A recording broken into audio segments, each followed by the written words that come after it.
I'm determined to remind people that we all draw. We all started out drawing. It's before there was paper, we drew in the sand, we drew in the dirt. Across all cultures, throughout human history and before, we've drawn. So why is that? What is so powerful about drawing that makes it such a universal practice? I really believe in the importance of drawing as a tool of thought. And as such, I'm going to explain what I mean by that. It recruits all kinds of innate human capacities. I don't have time to discuss them all today, but I have a few that we're going to talk about. The embodied and situated nature of human cognition, visual perception, the way that we as humans are uniquely capable of thinking with our hands. We think with our hands all the time, even when we don't realize it. And the power of analogic reasoning and how that is facilitated through the drawing process. So starting with embodied and situated cognition, what I mean by that is that cognition is grounded in our bodily experiences and interactions with the world.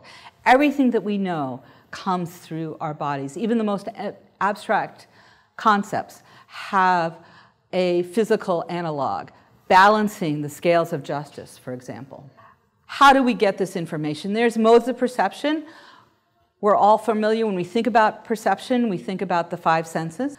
Those five senses are known by psychologists as exteroception. There's also proprioception, which is the information we get as we move through the world, the movement of parts of our bodies in space. That's important information. And interoception, which is our awareness of our inner metabolic states, heartbeat, respiration, our inner mental states and feelings. For example, one thing that psychologists have learned lately is that the emotion that we feel actually stems from our physical responses. Our heart starts beating faster, we start breathing heavily, and then we are afraid. So what happens is that cognition is actually distributed.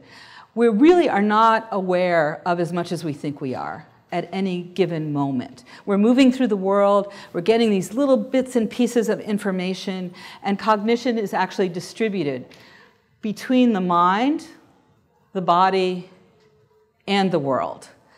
The world remains out there on a need-to-know basis. So I'm going to go back to visual perception because it is a really important part of how information comes in and is processed by our brains.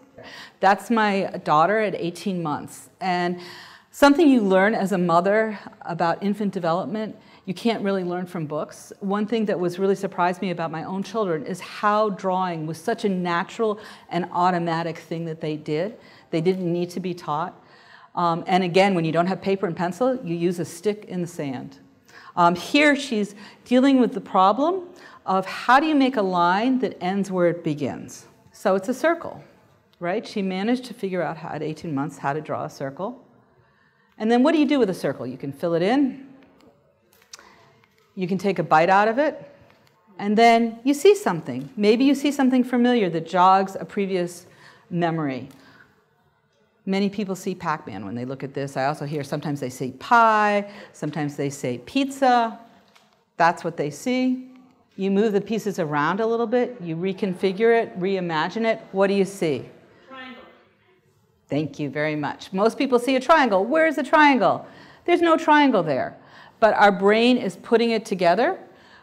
What we know, innate perceptual predispositions with what we see. It's always a negotiation between what we know and what we see. But we're often seeing things that aren't necessarily there.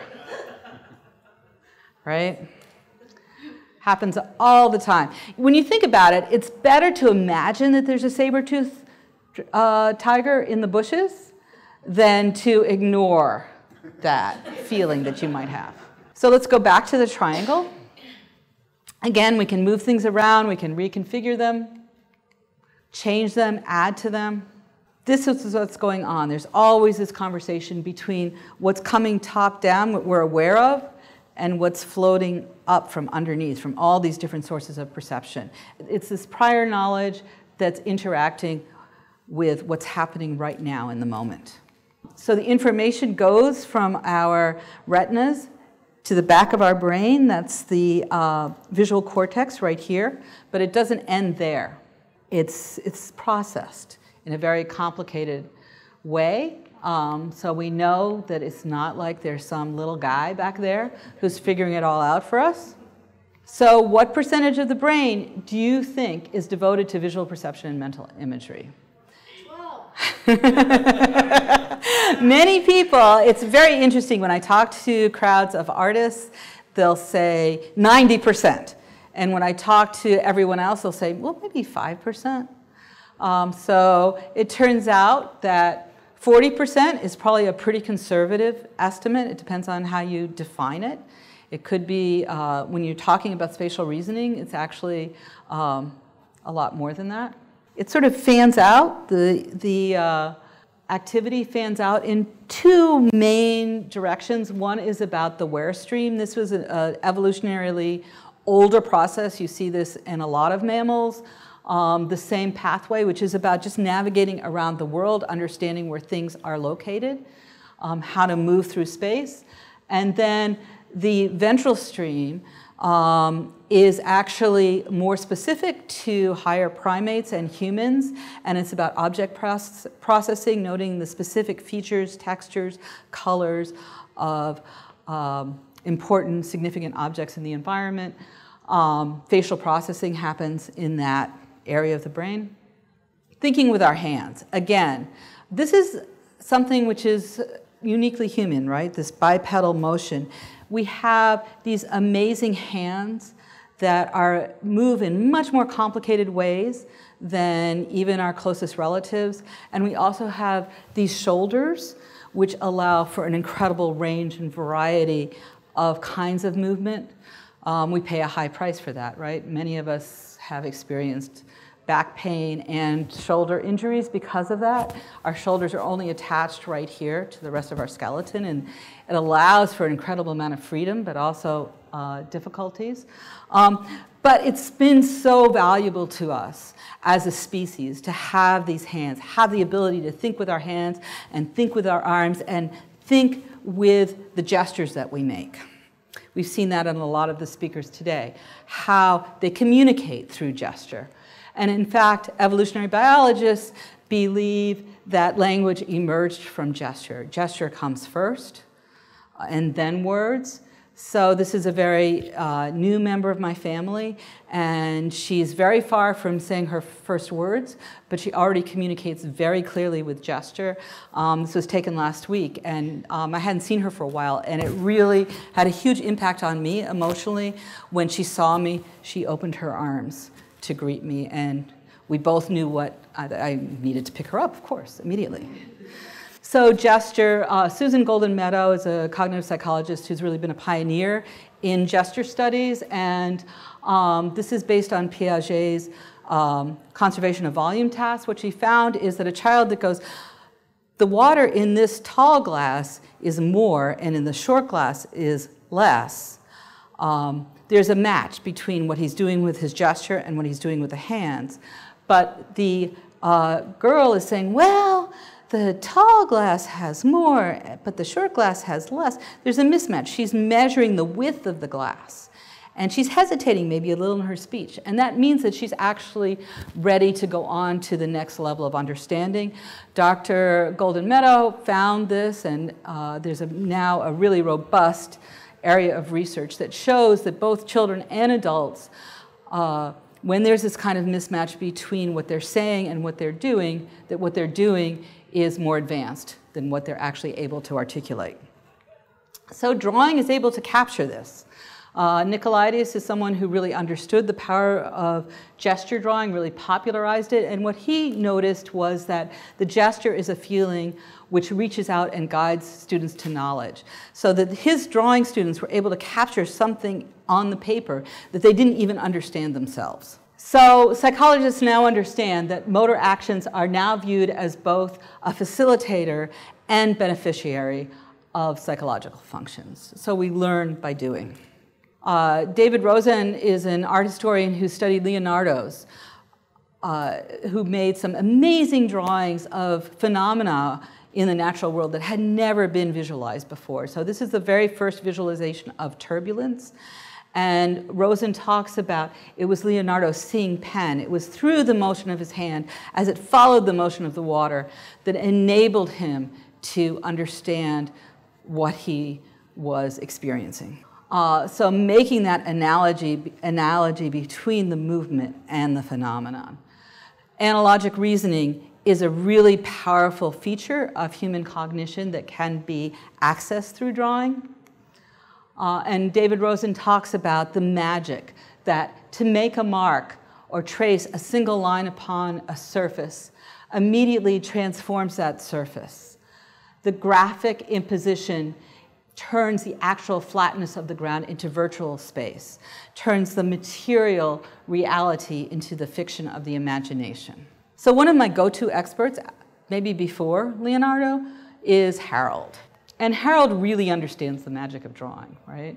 So he draws this tree. He's maybe a little hungry. He draws some apples and then a tree. And then they're so delicious, he has to draw a monster to protect his apples. So they'll be there when he gets back. The monster that he draws is so scary that it startles him. So the drawing is talking back to him. And he backs away. And he gets so freaked out that his hand actually starts to shake. And pretty soon he's over his head, but he still has his purple crayon.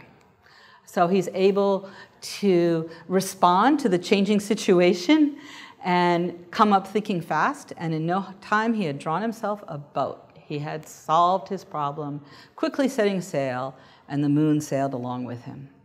So I'm going to make an analogy here. This is a cat. It's not playing with the yarn because he thinks, oh, I need to get better at catching mice. I'm going to play with this yarn and see if it helps me do that. No, he's exercising his essential catness. And we as humans, when we draw, are exercising our essential humanness. But there's a difference between us and the cat, is that we can really use that trace of what we've done and reflect on it and learn from it and discover something new that we would otherwise not have imagined. I became very interested in the improvisational nature of expert drawing practice, and I did a study. And just as I was finishing up my study, I heard this quote, this interview on the radio with Staff Sergeant Ken Ebo of the Marine Corps Jazz Ensemble. And he said, all instrumentalists feel that their instrument is an extension of themselves. And it's not just about making it up as you go along.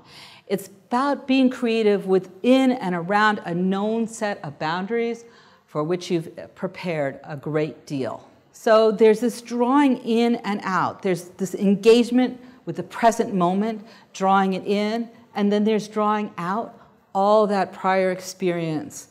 And it's the interaction going back and forth between those two.